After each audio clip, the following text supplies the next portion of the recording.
And good morning. Thanks so much for joining us here live at Wayne State University for the 2019 Fulcrum Conference on Solutions for the Future of Work. I'm Christy McDonald. The world of work is changing rapidly. We need to work hard today to ensure there'll be broad prosperity tomorrow. And the Fulcrum Conference brings together a broad range of stakeholders to design win-win solutions that will benefit workers, employers, our communities, and our economy. Coming up on today's live coverage, we will have an exclusive interview with Andrew Dunkelman from Google and Guillermo Miranda from IBM on how organizations can use technology and their talent to change the world, improve education and skills, and increase community resilience. Later on, we will hear, quote, uncomfortable conversations from a panel of experts on what major trends are affecting workers and organizations today. Where is there still much work to be done? And why isn't that happening? Stay tuned and you will find out. All right, let's get our coverage started today. And joining me right now is Mark Muro from the Brookings Institution. Mark, good morning. It's good to have you here. Absolutely. Good morning. Happy to jump into the first snow of the year. I mean, you know, we feel like it's January, but it's only November. We're hardy folk around here. We can get through it, I think. You're ahead of the curve. We are ahead of the curve. Well, let's talk about being ahead of the curve. You know, you're going to be talking today about understanding trends and technology in the emerging workforce and kind of being able to put the stats on us when we talk about artificial intelligence and automation. So, Mark, when we talk about this in general sense, what are we seeing in trends in the workplace when it comes to technologies? Well, first off is, if you look at these technologies, we're talking about robotics, software in the workplace, enterprise software, and then AI. I think it's right to think of these as three different things. But it's very clear that they affect different parts of the economy, but they're pervasive. And I think it's becoming clear that almost every workplace in some way is going to be affected by these technologies, changed by them. And, and that opens up opportunities for productivity gains and real prosperity, but it also opens up room for division, polarization, because they affect different people and different jobs in different ways. So when we look at the changes that are coming in the different effects, I kind of see we're looking at how companies and businesses are starting to integrate those systems into their work and how they can make things a little bit easier and what kind of systems they need. But then I take a look at the workers and how they're trained or what kind of jobs are going to be available to them in the future. And do they have the skill set, or do we even know what the skill set is going to be down the road? Are those the two divisions right there when you look at companies and you look at the workers? I think that's right. These technologies tend to do several things. They reward higher skill, more educated workers in some ways. They replace repetitive, routine jobs. I often say if your job is boring, it's in danger. And I think, so these technologies are eroding the middle, the kind of boring middle that has been our middle class, for 50 years or more.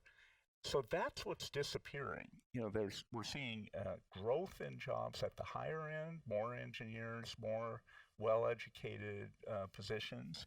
And then we're seeing more jobs at the lower end that are either durable because they're social, taking care of people, home health aides, healthcare, or just not particularly good jobs that are being created by consumer demand. Companies have to examine these things to remain productive. I think one of the missing things is worker participation in decisions about how they're implemented. I think that's one of the gaps. It's interesting you talk about the middle class, which would be the majority of Americans, and so we're looking at what could be a radical shift. When you say repetitive movement, or if your job is boring, that's where you're most at risk. I think when we think about repetitive work, we think about manufacturing. We think about someone who is on the line. What are some of those other jobs that we're talking about? Think about things like taking orders in a restaurant or cashier's jobs in stores.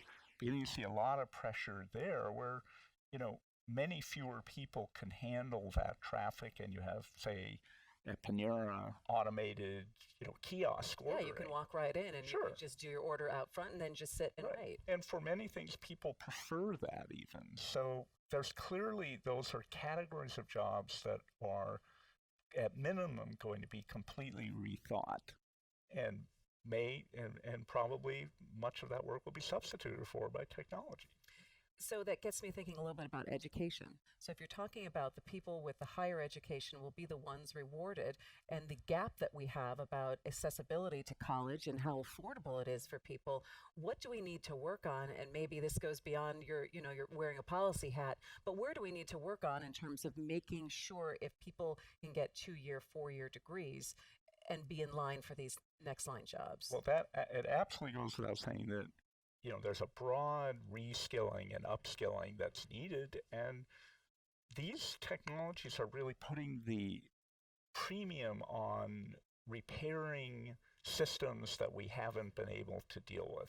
I think many people feel a fairly dysfunctional workforce system, not particularly relevant education frequently, and we've been kind of drifting along. Now these technologies are making it pretty urgent in this decade to really improve how people can get relevant education, how they have the right skills, including the skills that make them more human. We can't just try to emulate the machines, because the machines will do those calculations and decisions faster. We have to do things that are uniquely human. So we have to understand, what is our value? Is it creativity? Is it leadership? Is it teamwork, right?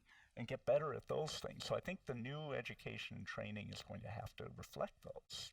So when we have conversations like this, and we have conferences like this that we're having here today, and we put all of this out, and you're able to put the data out and take a look at what the trends and the changes are, where does the push come from to get the workforce in line for what we need? Is it coming now from the corporations and from the companies? Should it be coming from government in some way? Where do you think we should be going, or who should be leading this? Well, it's got to be all hands on deck. I mean, clearly, businesses have for a long time not really signaled very clearly what they need and where they're heading. So they have to do a better job on that. And I think much more training has to happen, and retraining within companies. If you think about it, as, say, automation rolls out, it first arrives in the company. So that's the first place where companies can participate in retraining, redeploying people. But then the education and training system's got to be much more responsive. There's been a lot of room for error for 50 years, and I think that may be narrowing now. So if we're really going to have humane results, there's got to be that real understanding of what is needed and demanded and relevant. It's interesting. You talk about that companies need to be doing some more training with their people and getting their workers up to speed. In this era where it feels like no one's staying at a company for 30 years or 40 years, right, like my dad did or his dad did, that they're at a company for 2 years and they're hopping to something else and hopping someplace else. Are companies in a position where they can make that kind of investment to ensure that that capital they're putting in that employee doesn't all of a sudden walk out the door and help someone else's AI technology? I think certainly you could say there are low road companies that I think look at the very hard edge, maybe make that calculation. For now, we have a tight labor market. Companies are straining to find workers, and some of them are realizing that there are values and greater productivity in having people in good jobs who are motivated and in for the long haul. So I think there's a counterintuitive outcome there. And we're seeing some examples of companies that are taking that leadership. The fact is right now, they have to compete to find workers, and that will help. I think the open question with all of this is what happens in a downturn. Which we could be coming up to in the next couple of years. Sure. And you may see, downturns are when automation is rolled out more aggressively because it's cheaper than humans. Downturns are when people have trouble finding jobs and adjusting. It's hard to roll with the punches if there aren't plenty of jobs around. So I think, for the Detroit region, which is a leader in this conversation, really beginning to think this through urgently over the next 5 years, because I think there's likely going to be a downturn. That's when we'll see how the new technologies that have been developing over the last decade will be rolled out. And the last downturn hit us first, and we were the last to climb out of it here in Michigan. So that's definitely something. All right, so before I let you go, tell me what you're working on that we're going to be looking at in the next couple of weeks. Next week, we're bringing out a really interesting paper that disentangles AI from other forms of automation, robotics, and software, and uses a very clever method, I think, to show the overlap between patent data and job data descriptions.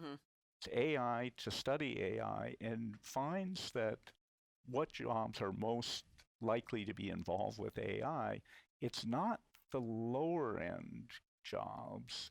It's much more a white collar phenomena. It's much more in the management and professional class that's going to be mostly, I think, benefiting from, we think, but also, feeling the pressure to change from these technologies. Well, Mark Muro, thanks so much for joining us. We look forward to that publication and look forward to hearing you speak later on this morning. Thank you. Okay.